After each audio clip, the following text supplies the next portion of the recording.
Siguro nakita mo din yung post ko sa Facebook page ng Sulit Tech Reviews na itong OnePlus 15 ay napakalaking potensyal na maging phone of the year ngayong 2025. At titignan natin sa video na to kung bakit ko yun nasabi at ganun pa rin ba yung masasabi ko dito sa phone na to after ng video na to. So, pag-usapan natin itong OnePlus 15, dun muna tayo sa presyo. So, sa Digital Walker guys, mabibili natin sa dalawang variant itong OnePlus 15. Isang 12256, 49,990 pesos. At yung pinakamataas na variant, 16512, 54,990 pesos. At pwede na kayo mag-pre-order sa Digital Walker guys from November 14 to November 23. At kapag in-avail niyo yung pre-order promo nila, napakadami nyo makukuhang freebies kasama nitong OnePlus 15.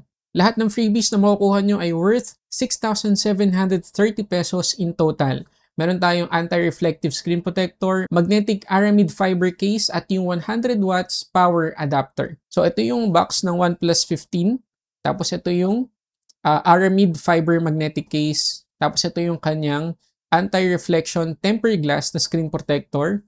At ito naman yung 100 watts na SuperVOOC charger. So ito yung tatlong makakasama ng OnePlus 15 kapag in-avail nyo to sa kanilang pre-order dates. At kuha ko sa inyo, samantalahin nyo guys kasi ang laki na matitipid nyo. Kasi nga, dito sa Philippines, hindi kagaya sa ibang bansa, kagaya na lang sa US, yung OnePlus 15 doon, may kasama ng 80 watts na charging brick. Dito sa atin, wala. Walang kasamang charger sa loob to. Ano lang, USB-C to USB-A cable lang. So at least kapag nag-pre-order kayo, kompleto na, gagamitin nyo na lang ang phone. Pero alam niyo, pinakagusto ko talaga dito sa freebies na ito maliban sa charger. Kasi personally, meron naman akong charger na magagamit. Ito talaga ang gustong-gusto ko sa tatlong to. Kung bibili nyo to separately, 1,990 pesos, guys. Eh, napakaganda ng case na to. Tingnan nyo. Ayan, tingnan nyo naman yung texture, no? Hindi yan hindi yan basta pattern lang. Talagang may texture. At guys, aramid fiber case to. At ayon sa ni-research ko, ang aramid fiber ay toughest and most appropriate material to protect your phone or other tech devices. So isipin nyo, ang tibay na ng OnePlus 15, tapos dadagdagan nyo pa nitong aramid fiber case. Talagang napakatibay na. Pero hindi masisira itsura ng phone nyo kasi nga, napakanipis lang nito guys. Ayan, so kitang-kita pa rin yung ganda ng ating OnePlus 15. At samantalahin ko na din guys, alam nyo ba na merong OnePlus Watch 3 na pwede nating ma-avail din na perfect partner ng OnePlus 15. Ito yun, isuot-suot ko ngayon. Okay, meron siyang 5-day battery life sa isang charge lang. Tapos ano na siya, Wear OS na siya by Google. So pwede tayong makapag-install dito ng mga apps natin. At mabibili natin to for 19,990 pesos sa Digital Walker din. Hindi to kasama sa freebies sinabay ko na lang. So ito yung aramid fiber case. Sorry, medyo matagal yung unboxing natin. Pakita ko na rin sa inyo itong 100 watts na SuperVOOC charger para alam nyo. Tapos kung sakali man hindi nyo maabutan yung pre-order promos, 2,490 pesos yung presyo ng charger na to. So ganito siya. Ayan. Ito yung 100 watts na charging brick, USB-A pa rin yan. Tapos ito yung kasamang cable, USB-C to USB-A cable. Tapos ito pa yung isa anti-reflection tempered glass na worth 1,890 kapag binili natin separately. At for transparency lang, nung dumating sa akin to, nakagawa na ako ng unboxing video nitong OnePlus 15 kasi nga syempre na-excite tayo. Yun nga lang, medyo madilim yung kuha ko kaya ulitin ko ngayon, inilagay ko ulit sa box. So ito yung OnePlus 15 natin. Tapos yung nandito sa atin ay yung 12256 na Infinite Black. Pero if ever, meron pa naman tayong Ultraviolet tsaka Sunstorm na colorway. Okay, pag-open natin, ang una natin makikita ay itong document sleeve na makapal-kapal. Tingnan nyo naman. Ayan. So, wala tayong free case na kasama dito sa OnePlus 15. Kaya sinasabi ko kanina, maganda ma-avail ninyo yung pre-order details kasi meron lang tayo ditong USB to USB-C cable, documentation, at yung kanyang SIM ejector pin. Yan lang yung kasama sa box. Then, ito na yung ating OnePlus 15. Tatanggalin natin sa balot. Yan. So, ito yung Infinite Black na matte guys. Grabe. Napakaganda talaga sa personal. Hindi ako nagpapaka-exaggerated dito guys Napakaganda ng phone na to. Lalo na sa personal. Maliban sa matte finish hindi reflective, hindi rin kapitin ng smudges, at hindi rin siya fingerprint magnet. Alam niyo ba na sobrang tibay ng OnePlus 15 na hindi siya madaling magasgas. Kasi 'di ba yung mga matte finish na mga phones ngayon kapag na konting ganyan lang, ayan oh, magkakaroon ng mga guhit-guhit. Tignan niyo, ayan oh. Ayan, 'di ba? Pero ito, punasan niyo lang guys, ayan oh, nawawala na. Gano'n kaganda 'tong phone na 'to. So, ano siya, hindi siya madaling magasgas, mapapanatili natin maganda yung phone na 'to kahit matagal pa nating gamitin. Okay, so ang gawin natin ngayon ay subukan itong Aramid fiber case para lang magka-idea kayo kung gaano kaganda kapag merong ganitong case. Grabe guys, sobrang ganda. Hindi ako nagpapaka-exaggerate dito. Ang ganda talaga guys sa personal. Napaka ano ng itsura, premium pero at the same time, sumisigaw ng toughness yung phone. Talagang hindi basta-basta. Hindi madaling masira, ganyan, hindi madaling magasgas, hindi madaling mabasag, ganun na ganun yung itsura niya in person. So kung ako lang talaga tatanungin, go for pre-order promos ng Digital Walker dito sa OnePlus 15, sulit na sulit. At makikita nyo na na-install ko na yung screen protector, yung anti-reflective na freebie dito sa OnePlus 15 pre-order promo. Hindi siya mahirap guys i-install kasi meron na siyang ano eh, may ididikit ka na lang sa phone mo, tapos may hahatakin ka, tapos konting-konting punas na lang. Ayun, saktong-sakto ko naman nalagay. Ngayon, pag-usapan muna natin guys, yung protection na inilagay ng OnePlus dito sa OnePlus 15. So, ayon sa kanilang website, merong IP68 Plus, IP69K na rating itong OnePlus 15. So, basahin ko na lang word for word yung nakalagay sa website nila para di ako magkamali. OnePlus 15, Sunstorm features a rock-solid mid-frame and camera deco hardened using micro-arc oxidation or MAO. The result is 3.4 times tougher than aluminum, 1.3 times than titanium. So bumps, bangs, drops, and scrapes are no match. Ganon katindi to guys. So lalo na yung mga flagship phone na kagaya nito, ayaw naman natin na basta ano lang parang hindi tayo nag-iingat gamitin. Hindi natin gagawin yun. Pero if ever man na may lagay natin to sa bulsa natin, tapos nakalimutan natin may mga susi pala doon, may coins pala doon, okay, mabagsak natin, hindi tayo mag-aalala na agad-agad masisira itong OnePlus 15. So, good na good protection yun para sa ganitong phone na medyo mahal talaga. Tapos present pa rin yung ating plus key. Ayan, dito sa may left side. Ayan. Tapos pwede nating ma-customize yan dito sa settings. Hanapin lang natin yung plus key. At pwede tayo mamili kung anong action yung gagawin niya kapag pinindot natin. So, basically, para siyang iPhone. Tapos, meron na rin itong support sa eSIM. Dalawang eSIM yung pwede natin ilagay dito. Plus, meron na rin siyang Wi-Fi 7 support at Bluetooth 6.0. So, pagdating sa connectivity, latest na latest po, ibibigay sa atin ng OnePlus 15. Ngayon, pag-usapan natin yung battery nitong OnePlus 15 kasi isa yan sa talagang pinag-uusapan dito sa phone na to kasi parang kung hindi ako nagkakamali, ito yung flagship ngayon na may pinakamalaking battery capacity. So, 7,300 mAh yung inilagay dito ng OnePlus at capable yan sa up to 120 watts na charging speed. Pero again, yung kasama sa freebie ay 100 watts lang. Meron pa tong 50 watts na wireless charging na ang tawag ng OnePlus ay AirVook. Tapos meron pa tong reverse charging, 10 watts kung wireless, 5 watts naman kung wired. At hindi pa nagtatapos dyan, meron pa tong bypass charging. So in short guys, ginalingan talaga ng OnePlus yung battery department ng OnePlus 15. Talagang almost perfect yung ginawa nila dito.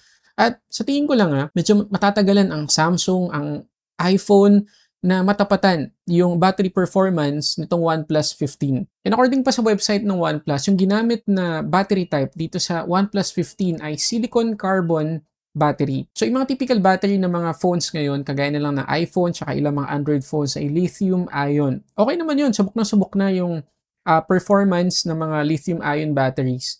Yun nga lang, medyo limited, medyo maliit yung capacity compared sa mga silicon carbon batteries. Mga 5,000, 6,000 lang. Pero, dahil silicon carbon, mas mataas yung capacity, pero mapapansin ninyo, manipis pa rin guys yung form factor ng OnePlus 15. Isa yan sa mga advantage ng silicon carbon batteries. Pero, ibahin nyo yung silicon carbon battery na ilagay dito ng OnePlus. Kasi according sa kanilang website, silicon nanostack ang tawag ng OnePlus sa silicon carbon battery na inilagay dito ng OnePlus. 15% more silicon than a normal silicon carbon battery daw yung battery dito sa OnePlus 15. Grabe, talagang antindi talaga ng ginawa nilang battery dito sa OnePlus 15. At kagaya ng sinabi ko kanina, medyo matatagalan pa bago matapatan yan ng ibang brands. Maliban sa manipis ng form factor, kahit na napakalaki ng battery capacity ng OnePlus 15, hindi rin ito mabilis uminit kahit pa wireless charging compared sa mga lithium-ion batteries. Mas matagal din ma-degrade yung battery health ng isang silicon carbon battery compared sa lithium-ion. At yun isa sa mga problem natin sa mga lithium-ion like iPhones, diba?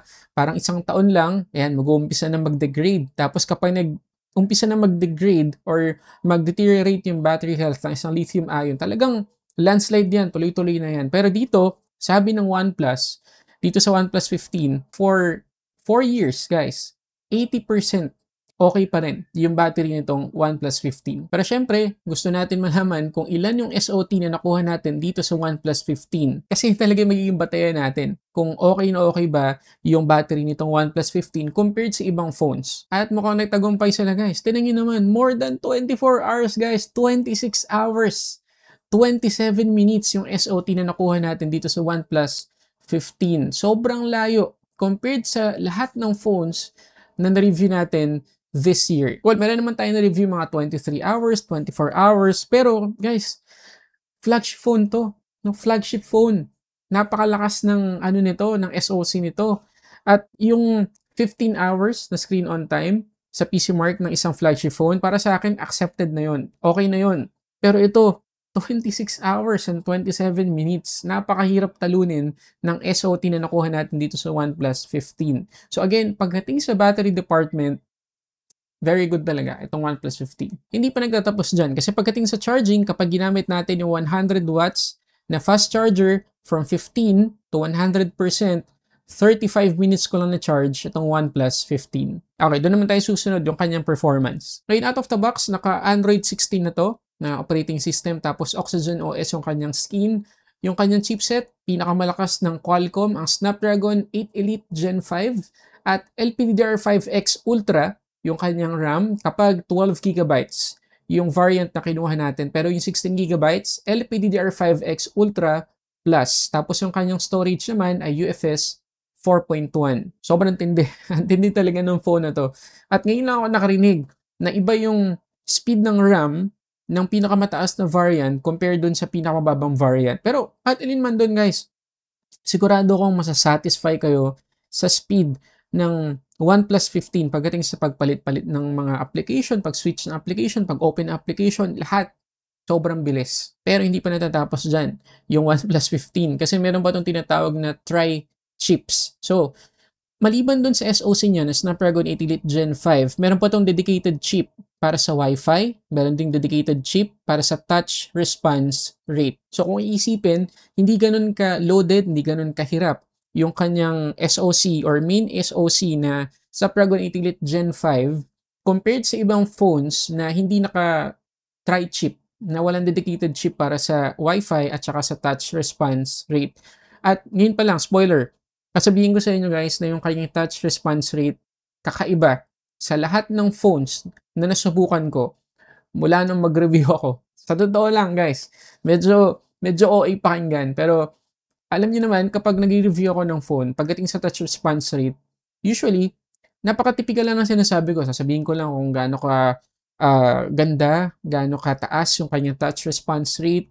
Tapos sabihin ko lang na yes, responsive, totoo naman yun. Pero dito guys, sa OnePlus 15, first time kong ma-experience na pag-touch ko, parang nahahawakan ko yung mismong object na, ewan ko, na tinatouch ko. Basta ganun, basta kakaiba talaga experience. Ang hirap i-explain, pero in real life, talagang ma-appreciate mo yung sobrang taas na touch response rate nito. At dahil din pala yan, doon sa dedicated na chip para doon sa touch response. At pinapromise guys ng OnePlus na itong OnePlus 15 ay makakatanggap ng 4 na major Android upgrade. So, sigurado na naaabot to ng Android 20. Hindi pa rin katapos dyan. 6 years din yung matatanggap nitong security patches. So, napakatagal po natin gagamit itong phone na to. Plus, matibay na rin yung quality ng phone na to. Na-imagine nyo ba na sa sobrang bilis ng RAM, sa sobrang bilis ng storage type at ng kanyang SoC, kung gaano kataas yung AnTuTu score na makukuha ng OnePlus 15. Pakita ko sa inyo. Pero bago yan, itong OnePlus 15 ay may RAM expansion hanggang doble ng physical RAM.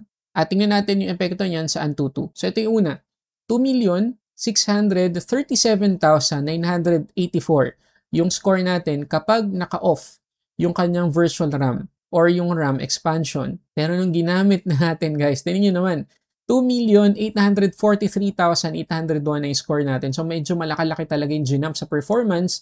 At di rin naman ako nagulat dyan kasi nga maganda at mabilis yung kanyang storage type. Yun nga lang, ang promise dito ng OnePlus ay hindi to mabilis iinit dahil na rin dun sa una sa lahat yung kanyang battery na silicon carbon plus maganda yung thermals na inilagay nila dito. Pero nung tinest ko na siya sa wildlife stress test, ilang beses yun. At talagang matagal yung pagitan ng bawat test ko. Hindi talaga natatapos. Talagang nag-overheat siya. Kagaya na makikita nyo, may warning pa nalalabas at medyo mababawasan yung features ng phone kapag umabot siya dun sa overheating na temperature. So, yun lang nakakalungkot. Kahit na medyo maganda yung setup ng kanyang chipset, yung SoC niya, kasi nga merong dedicated na chip para sa Wi-Fi tsaka sa touch response. Kahit hindi ganun ka-loaded yung ating Snapdragon 8 Elite Gen 5, umabot pa rin sa point na nag-overheat siya. So, unahin natin i-test yung Real Racing 3. So, meron naman tayo ditong game assistant. So, ma-enable natin yung monitoring dun sa taas. So, makikita ninyo na talagang umaabot tayo ng almost 165 Hz every time na lalaroin natin itong game na to. So, yung mga games na compatible at kaya mag-utilize ng 165 FPS, may enjoy talaga natin yung sagad na refresh rate nitong OnePlus 15 na 165 Hz. Pero again, hindi lahat ng game ay compatible sa mataas na refresh rate na yan. Ngayon, syempre, dahil flagship to, compatible to sa Subnautica at hindi lang yan, kahit sa pinakamataas na graphic setting, pwedeng-pwede itong OnePlus 15. Napaka-smooth guys ng performance, wala akong naging issue. Same case din dito sa Grid Legends na sobrang taas din ng graphics. Pero again, kahit sa highest graphic settings na kaya nitong OnePlus 15, hindi naman nakakapagtaka yun. Ngayon pagdating sa display, itong OnePlus 15 ay naka 6.78-inch LTPO AMOLED Full HD Plus yung resolution, 1,800 nits yung max brightness niya, at aabot naman ng 1 nit yung minimum brightness. Tapos yung kanyang refresh rate, yung typical ay aabot ng 1 Hz to 120 Hz, adaptive yan. Tapos, pwedeng mag-max to 165 Hz dun sa mga compatible games. Merong Corning Gorilla Glass Victus 2 protection, itong OnePlus 15, at merong 100% DCI-P3 color coverage at may support sa Dolby Vision. So, in short, sobrang ganda guys ng display nitong OnePlus 15. Sobrang accurate ng kulay, wala kayong marereklamo.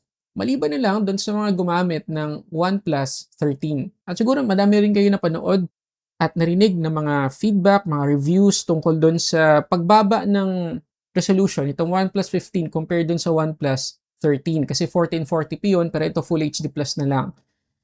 Hindi ako makapagbigay ng comment dyan kasi hindi naman ako nakagamit ng OnePlus 13. Pero doon sa mga nakagamit ng OnePlus 13, talaga bang obvious na mapapansin talaga yung pag-degrade ng resolution niya compared dun sa OnePlus 13 display? Paki-comment dyan sa baba. Pero nakakatuwa guys, dito sa display itong OnePlus 15, pwede pa rin nating babaan yung resolution to 1080 or 1272, depende. Pero pwede rin auto-select para yung Oxygen OS na magde-decide kung kailangan babaan or taasan yung resolution. Pero kung gusto niyo makatipid ng battery, standard din piliin natin. Pero dun sa SOT na naipakita ko sa inyo kanina, naka-auto-select lang tayo. Pagdating naman sa refresh rate, meron tayong auto-select, standard, at saka high. At syempre, as expected, yung kanyang wideband security ay level 1. So makapag-play tayo dito ng mga full HD content sa mga streaming services. Okay, dun tayo sa isa pa sa pinag-uusapan dito sa OnePlus 15 at yan, yung kanyang camera. So meron tayong tatlong 50 megapixels dito sa likod. Yung main camera ay merong Sony IMX906 na sensor na merong OIS. Tapos yung telephoto camera na meron ding OIS ay 3.5x optical zoom at hanggang 7x optical quality zoom. May explain ko yan. At yung panghuling 50 megapixels ay ultra-wide. At itong camera sa likod ay kaya mag-shoot ng hanggang 8K 30 FPS. Yung selfie camera naman ay 32 megapixels na kaya mag-shoot ng 4K 60 FPS. Okay, explain ko lang yung sinabi ng OnePlus na 7 times optical quality zoom. So, hindi po yung optical. Ibig lang sabihin nun, para siyang hybrid na zoom na pinaghalong galing sa 3.5x na zoom plus AI. So, parang quality siya ng 7x optical zoom, pero hindi talaga. Ano lang yun? Parang hybrid. Pakita ko na lang sa yung mga samples.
Ito naman yung 4K 30 FPS na video recording dito sa OnePlus 15. So, nakaano tayo ngayon, 0.8x na zoom. Pwede nating i-1x, tapos 2x. Hindi ko alam kung ba't yung gagawin yan, pero pwede. Tapos ibalik natin sa 0.8x na zoom. So, at least habang nagre-record tayo, may capability itong selfie camera ng OnePlus 15 na mag-zoom in, zoom out, or baguhin yung framing natin. So, goods yun. Ngayon, pagdating sa quality, okay naman sa akin. Yun nga lang, wala talaga tayong OIS dito. Pero may EIS. Kaya na makikita ninyo, ginamit ko siya sa paglalakad. Okay naman. Medyo may may jelly effect, parang ganun. Hindi super stable na masasabi. Hindi kagaya ng OIS talaga. Pero pwede na. Okay, so yun na lahat. Yung mga gusto kong i-share tungkol dito sa OnePlus 15. So, kung kayo ba'y tatanungin, sulit siya para sa presyo niya. Ulitin lang natin yung presyo nitong OnePlus 15 ay 49,990 para sa 12,256 at 54,990 naman para sa 16,512GB. So comment kayo dyan sa baba kung okay sa inyo yung presyo ng phone na to. And yes, para dun sa mga nagsasabi na ang laki naman ng difference compared dun sa presyo sa ibang bansa, ganun po talaga. Wala tayong magagawa. Palagi naman ganyan ang sitwasyon dito sa presyuhan sa Pilipinas. Pero at least meron tayong digital walker na mapagkakatiwalaan pagdating sa mga OnePlus devices. Anyway, kung ako lang naman yung tatanungin, yes, agree ako doon sa mga nag-comment sa post ko sa Sulit Tech Reviews Facebook page na itong OnePlus 15, may mga aspect siya na downgrade compared dun sa last flagship ng OnePlus, which is yung OnePlus 13. Pero, meron silang aspect or department na talagang ginalingan nila. At yan na nga, yung battery department, yung display, at saka yung design. Ngayon, pagdating dun sa camera, wala na siyang Hasselblad partnership. Wala na tayong makikitang Hasselblad logo dito sa likod. Maliban na lang dun sa Oppo Find something na kapareho or kamukha nitong OnePlus 15. Yun, naka-Hasselblad pa yun. Pero ito, hindi na. Pero nakita nyo naman sa mga sample photos natin kanina, hindi na masama guys. Okay pa rin yung quality. So, kung galing ka sa OnePlus 13 at yan isa sa mga nirereklamo mo, edi ang pinakasimpleng solusyon ay huwag ka mag-upgrade dito sa OnePlus 15. Okay na okay yan. At according din sa mga nabasa ko tungkol sa OnePlus 13, maganda pa rin yan compared dito sa OnePlus 15. Pero kung galing ka or manggagaling ka sa isang lumang flagship phone, ay good talaga itong OnePlus 15 na upgrade. Sigurado ako masasatisfy ka, lalo na nga doon sa kakaibang experience ng battery. Mawawala yung pag-aalala mo na dahil flagship, mabilis malobat. Hindi na po ganun yung case dito sa OnePlus 15. Ang tagal pong malobat ng phone ito. At sigurado, sa whole day na paggamit ninyo sa phone na to, meron pa kayong matitirang 40% at the end of the day kahit pa nakadata ka, kahit ginamit mo siya sa pag-take ng photos, videos. Okay? So, yung isa lang siguro sa pwede pang improve ng OnePlus dito sa mga susunod na software updates, if ever man na mahabol nila, ay yung thermals. Yung pinakita ko sa inyo kanina, nag-overheat pa rin eh. Ilang beses doon sa wildlife stress test. So, paano pa doon sa mas mabibigat pa ng mga games? Eh, yung wildlife stress test, eh parang sinisimulate niya yung mabibigat na mga application. So, imagine. So, yun lang isa sa mga inaalala ko dito sa phone nito.